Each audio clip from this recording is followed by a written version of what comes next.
We have a special guest in the pulpit today, so I have the privilege of introducing to you Reverend Marie Mainard O'Connell. I had the privilege of meeting her in my past career at Ferncliff, so it's fun to welcome her into this space, though this is not her first time in this space. Reverend Marie was born in Springdale and returned to Arkansas from a childhood in Texas to graduate from Hendrix and UCA before getting her Master's of Divinity in New Jersey. She currently serves as Interim Director of Adult Education at Second Presbyterian Church and as a founding member of a new community queer collective advocating for LGBTQ folks and families and those that have been harmed by a traditional church. In her spare time, Marie enjoys reading, writing, walks outdoors, karate, and spending time with her family, 3 kids, 3 cats, 8 chickens, and 1 best friend spouse. We're so glad that Reverend Marie is here, so please give her a warm welcome and stop by to chat during coffee hour this afternoon after the service.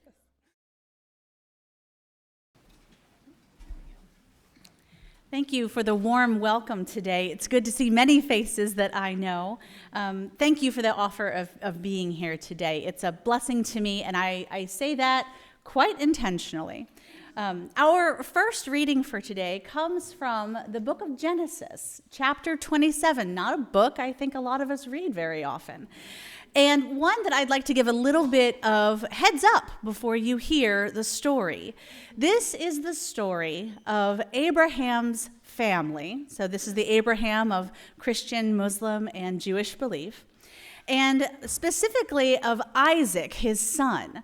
Isaac is now very, very old and has decided the time has come for him to pass along his blessing to his oldest son, Esau. Now he has twins, Esau and Jacob, and they do not get along. He has sent Esau out to go get the game from the field that he might prepare it and make his blessing. And then this is what happens. Genesis chapter 27, verses 19 through 35 and 41. Jacob said to his father, "I am Esau, your firstborn. I have done as you told me. Please sit up and eat some of my game so that you may give me your blessing." Isaac said to his son, "How did you find it so quickly, my son?" "The Lord your God gave me success," he replied. Then Isaac said to Jacob, "Come near me, so that I may touch you, my son, and know whether you really are my son Esau or not." Jacob went close to his father Isaac, who touched him and said, "Well, the voice is the voice of Jacob, but the hands are like those of Esau." He did not recognize him, for his hands were made hairy with sheepskin like those of his brother Esau. And so Isaac proceeded to bless him. "Are you really my son Esau?" he asked. "I am," he replied.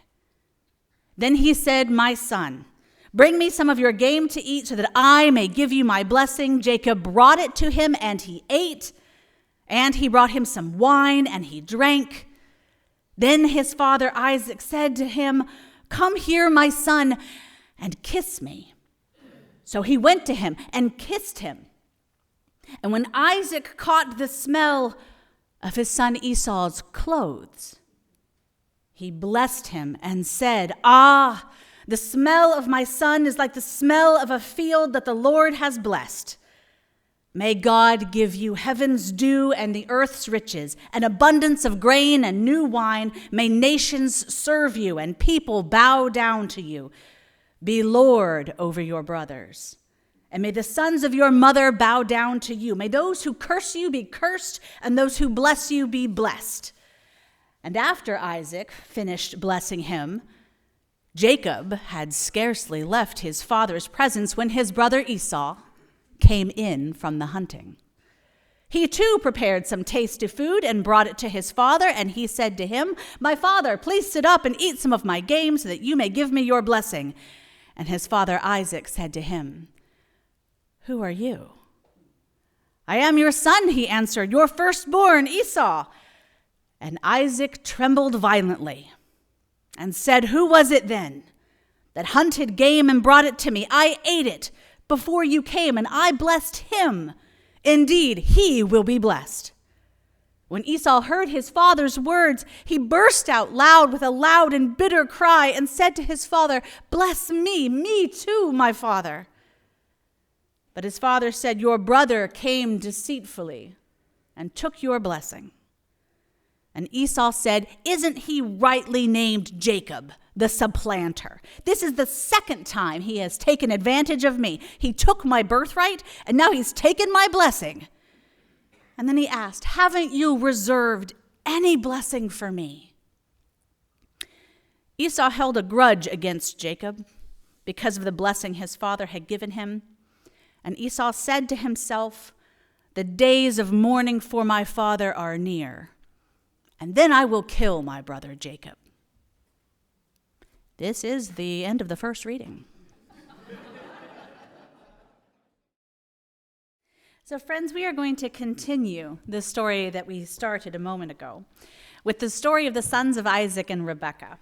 And so, after hearing of his brother's anger with him, Jacob bravely ran away to the land of Haran, where he worked for his uncle Laban in order to obtain 2 wives. They were sisters, who then gave him their 2 maidservants to be 2 more concubines in this family's problematic contest to figure out which wife can give him the most children. Eventually, Jacob decides that it's time to return home. And so he sends word back to his brother that he's coming. And Esau, for his part, responds by sending word that he is coming out to meet Jacob on the road, along with 400 men. That is not a welcoming party. That is an army. And so Jacob then divides his flocks into separate parts and into gifts to send on to his brother. And he also divides his wives into different individual parties along with their children, in the hopes that if Esau comes with that army to destroy some of them, maybe some will escape. And that brings us to our final reading. This is Genesis 32, verses 22 through 32. So that same night, Jacob got up and took his 2 wives and his 2 maids and his 11 children and crossed the ford of the river Jabbok. He took them and sent them across the stream, and likewise everything that he had. Jacob was left alone. And a man wrestled with him until daybreak. When the man saw that he did not prevail against Jacob, he struck him on the hip socket, and Jacob's hip was put out of joint as he wrestled with him. But then he said, let me go, for the day is breaking. But Jacob said, I will not let you go unless you bless me. So he said to him, what is your name? And he said, Jacob. Then the man said, you shall no longer be called Jacob, but Israel, for you have striven with God and with humans and have prevailed. Then Jacob asked him, please tell me your name.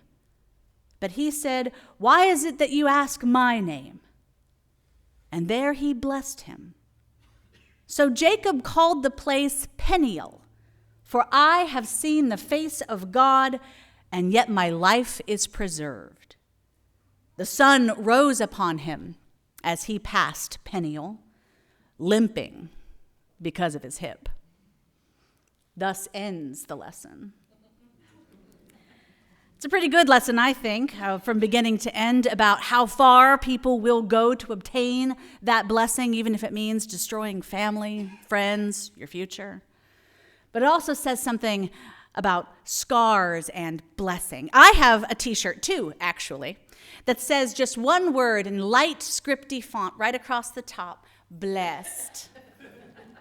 And I have to admit, it's been very difficult to wear either of those shirts in the aftermath of the tornado, because it feels a little bit like bragging, even though I and many another person will tell you, oh no, I am blessed, I am alive. But that is probably not what Jacob was thinking when he steals blessings from his brother or wrestles on a creek bank, though he does end up with a scar for that one. So I think we should make a habit not of just counting our blessings. I think we ought to start counting our blessings and our scars together. Because scars can be blessings that tell your story. And chicks dig scars, or so I'm told. But I think what people really like is the good story. Scars are maps. And if you follow their tracks, that scar can show you both where you've been and what you've survived and who you are becoming. A cesarean scar reveals a birth. That little indent on the upper arm reveals the vaccination against smallpox. A thin line on the face or the hand can reveal a melanoma, a cancer survived another year alive. And all of these are blessings, even as they hurt when you received them. I know, though, as scars go, they can also be something that brings people to us. People never want to ask about the scar because that's rude, but I know I was first attracted to the young man who would become my husband because he had this really intriguing scar that went from the middle of his forehead right back through his hair like a part. And I saw him across the room and I was like, ooh, how'd he get that scar? And I wondered if it was a knife fight or a bear attack or he escaped a great white. And so eventually I coyly asked, where'd you get the scar? And he said, well, when I was 3, I fell off the couch and I broke a ukulele with my head. And that was not what I wanted him to say. But that scar was part of who he was, someone who had a lot of humor in his life. But that was an old injury of his, and he named it for himself as actually a joy to tell the story. His father scooped him up and brought him to the kitchen and dabbed it to make sure it was closed and then promised him that the ukulele didn't matter as much as he did. And as anyone who has an old injury can tell you, you don't need to see the scar to know that it's under the skin, right? The bum knee, the old ankle injury, the back. And it's the same thing for the readings that I shared with you today. All of those scars, whether you see them or not, are stories of hurt and blessing, injuries and scars that are real even if they are emotional or spiritual. Scars will change us. And that limp that we carry with us for the rest of our life reminds us about what we survived. And so that's the story today. It's the story of a fight in someone's family that begins, did you hear it, as dramatically as a soap opera, with Rebecca and Isaac taking sides against their 2 sons, and then one son dresses up as the other one in order to steal the blessing, and I'm not entirely sure that Isaac didn't know what was going on. It's a little bit too much like, the story of Red Riding Hood. Oh, Grandma, what big teeth you have. I mean, come on. But then that one son who gets the blessing stolen with him becomes murderously angry, and then the thief has to run away and takes decades to decide to come home and seek forgiveness. Before he left, his mother said, I will send for you when your brother forgets, and she never sent for him. His parents die without seeing him again. That was the cost of it. But the reading that was second, some of us might actually know by its more famous name, Jacob wrestling an angel. That's how it's depicted in Renaissance art. Jacob fighting this giant, impassive, winged creature. But that's actually not here. I figured you all would probably appreciate a very rigorous look into the original text. So in the Hebrew of this, there is no word for angel. It is, in fact, just man. It is just a man that comes out of nowhere. There's no warning at all other than Jacob sensing he needs to send his family away. And so we don't know what sort of man it could be. People have thought for a long time, who could Jacob have thought was attacking him on the creek shore? Well, it could have been a mercenary or one of Esau's soldiers. Given that the river Jabbok has this storied history, it could be a river demon. It could be one of Jacob's personal demons.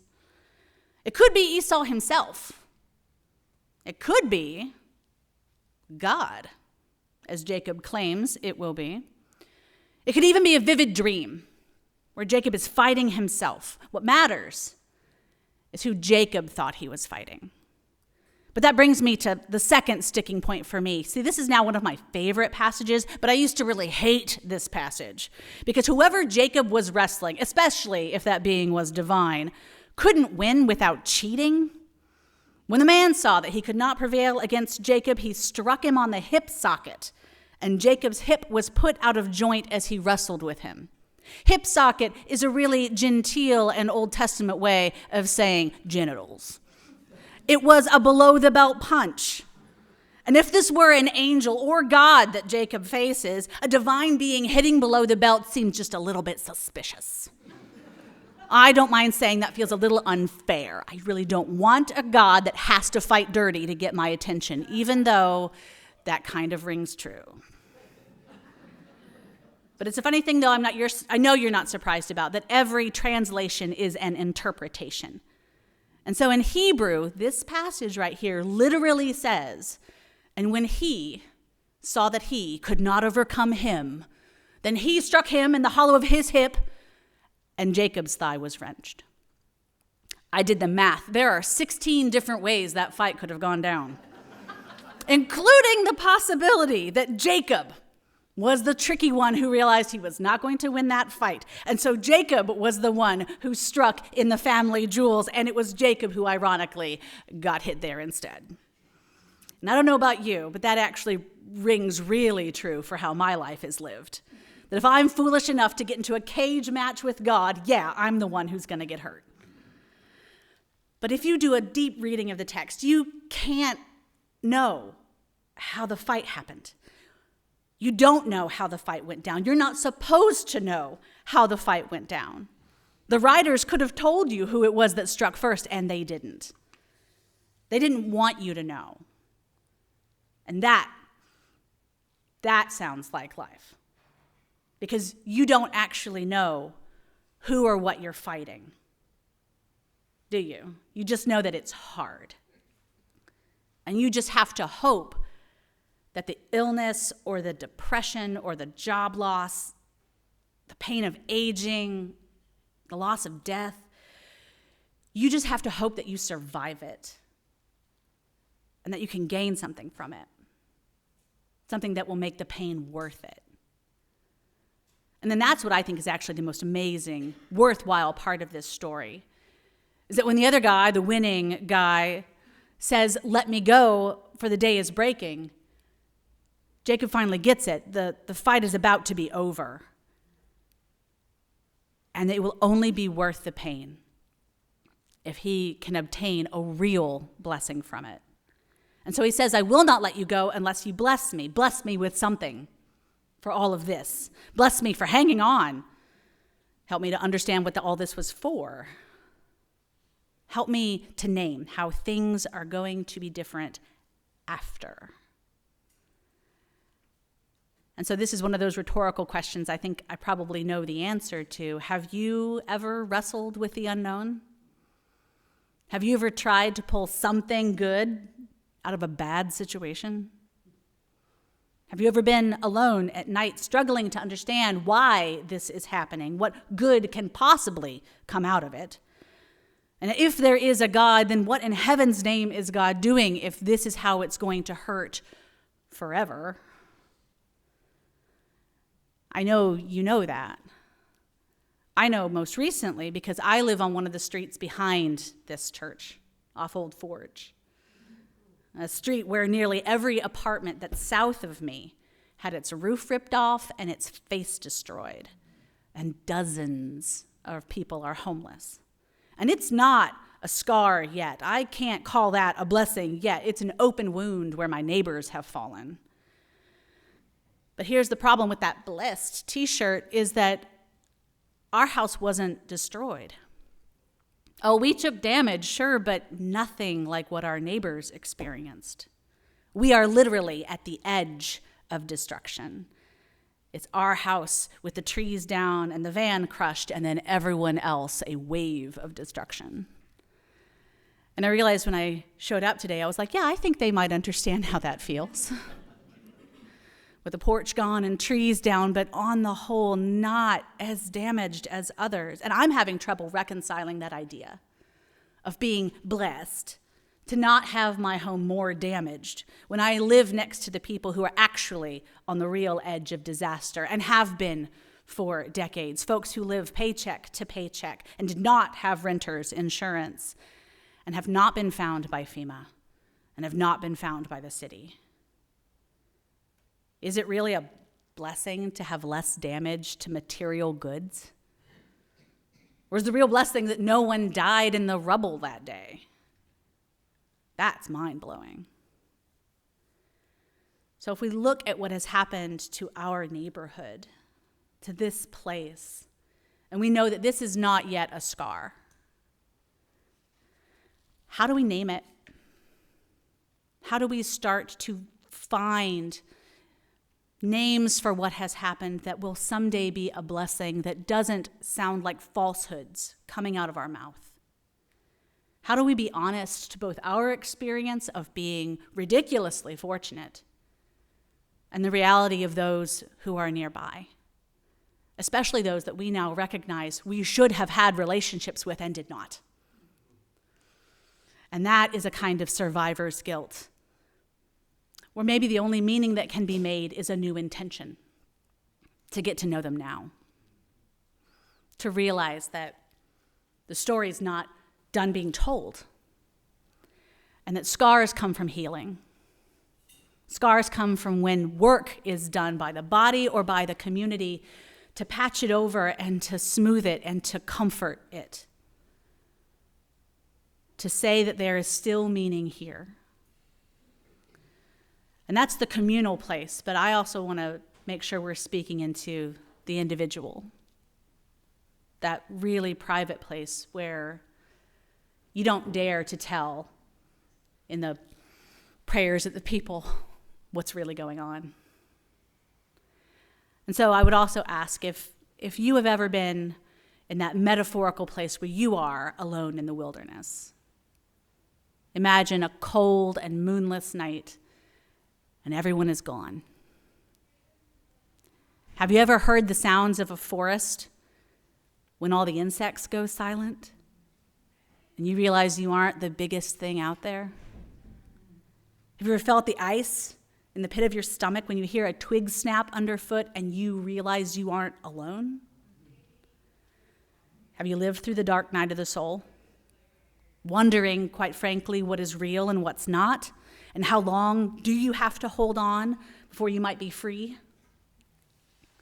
In those moments, when you don't know how long the night is, when no one is there to tell you dawn is breaking, hang on. Tell the darkness, I will not let you go unless you bless me.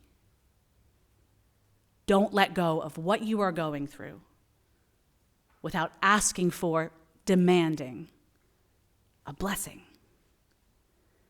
Because the blessing might be this, not just that you survive, but that you live, that you find a new way of walking in the world.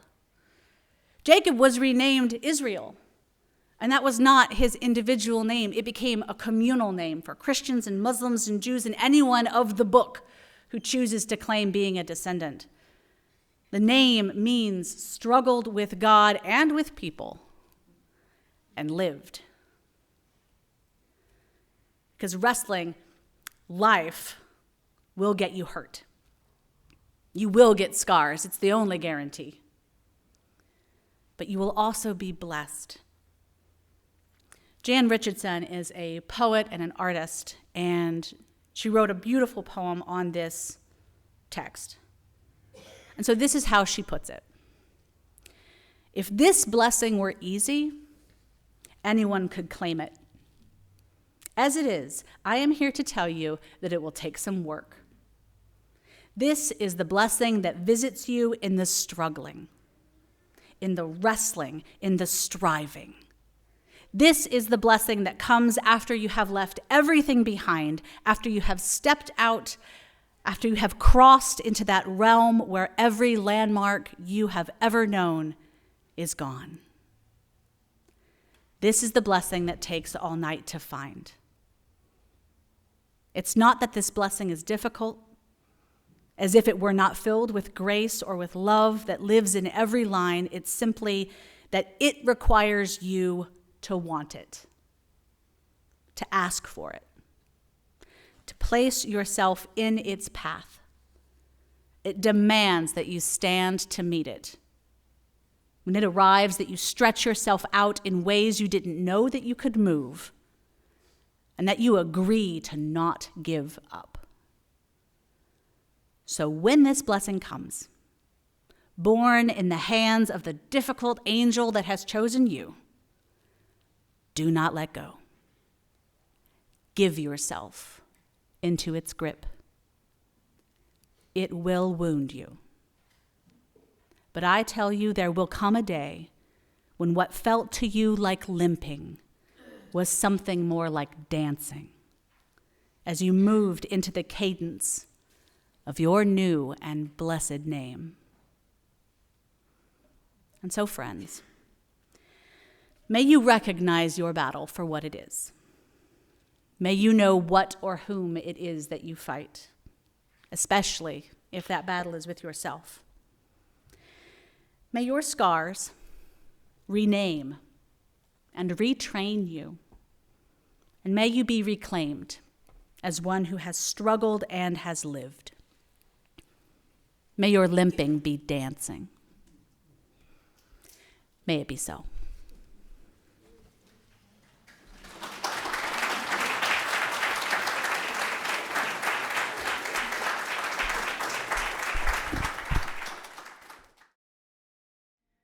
I invite you to stay standing as we say our closing words together. We say them each week as we go out into the world.